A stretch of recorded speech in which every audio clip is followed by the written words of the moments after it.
American whiskey, especially bourbon, has been enjoying a renewed renaissance in the last few years. But have you read some of these reviews? I mean, hints of tobacco and leather mixed with stone fruit?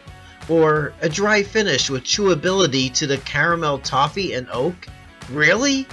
Now I'm trying out a lot of these whiskeys, many for the first time, and letting you know what I think of them in plain English. These are whiskey reviews for the rest of us, all from the comfort of my whiskey den. I'm going back where I come. Hey everyone, how you doing today? It's David coming to you from my whiskey den here in Ohio. And today we are going to sample some Old Grandad. Now, I recently did a video about whiskey in the Old West. What did they drink? Well, apparently the good stuff was along the lines of Old Grandad. And I'm going to talk a little bit about this today. It is currently owned by the Jim Beam Company.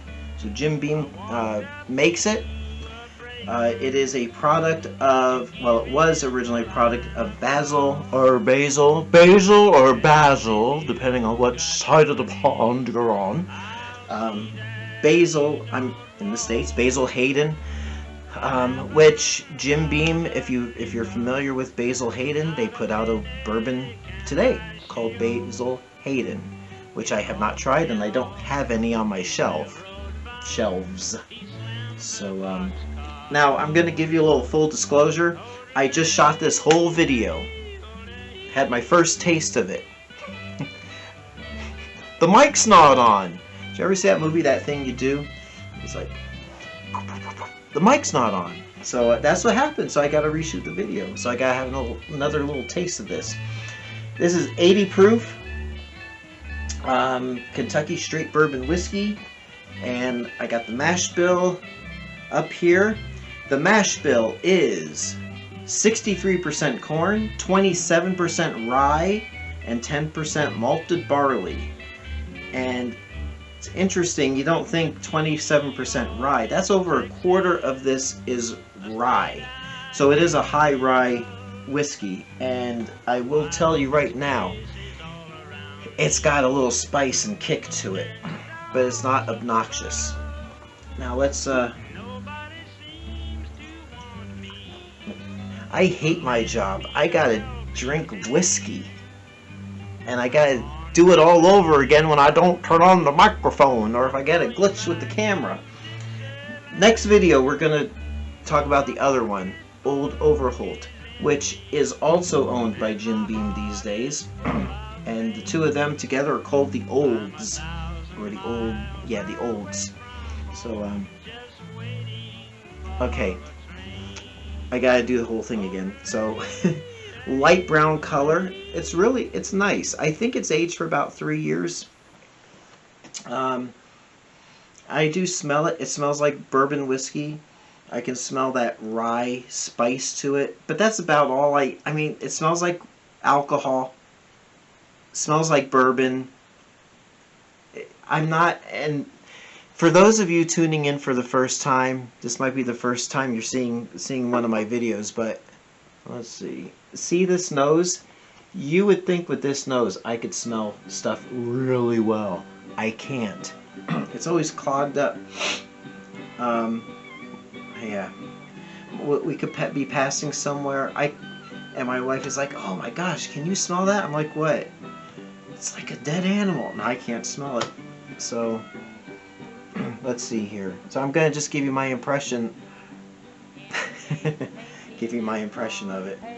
Do an impression for a minute.